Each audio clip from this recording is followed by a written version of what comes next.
Finds of treasure are highly prized and they're often very important for a nation or region.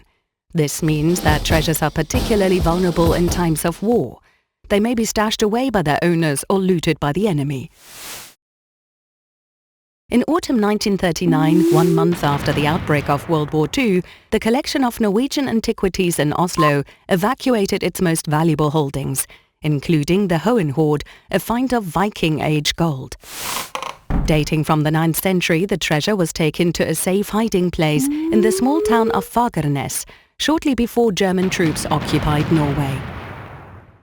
The head of the antiquities collection, Anton Wilhelm Brugger, refused to cooperate with the Germans and was arrested. However, he did not disclose anything about the Hoenschatz. Its whereabouts remained a secret.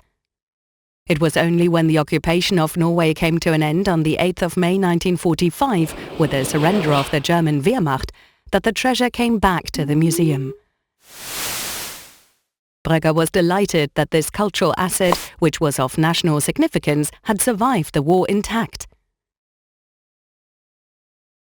The Hiddenseer hoard was also concealed during the war, although not from the Germans, but rather from the Red Army. On the orders of the Gauleiter, it was taken from the Stralsund Museum and brought to Szczecin.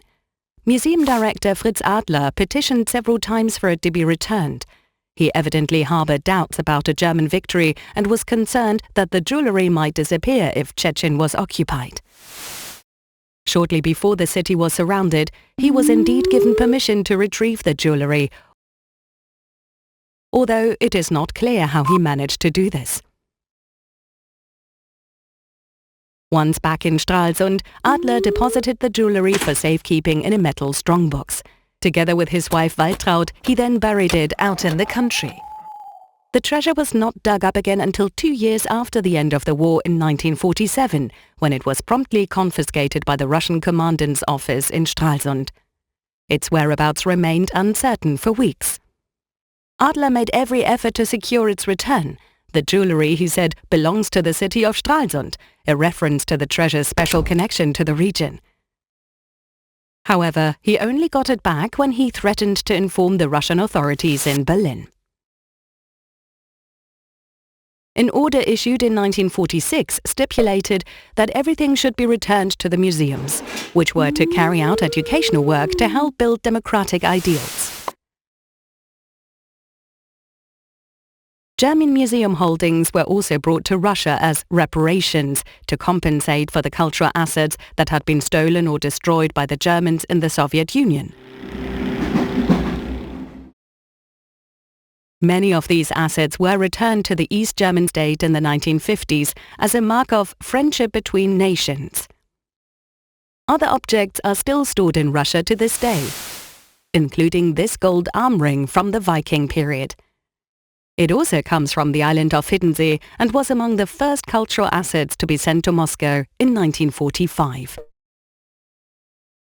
30 years after the war in 1975, the Stralsund Museum mounted an exhibition at the behest of the East German government.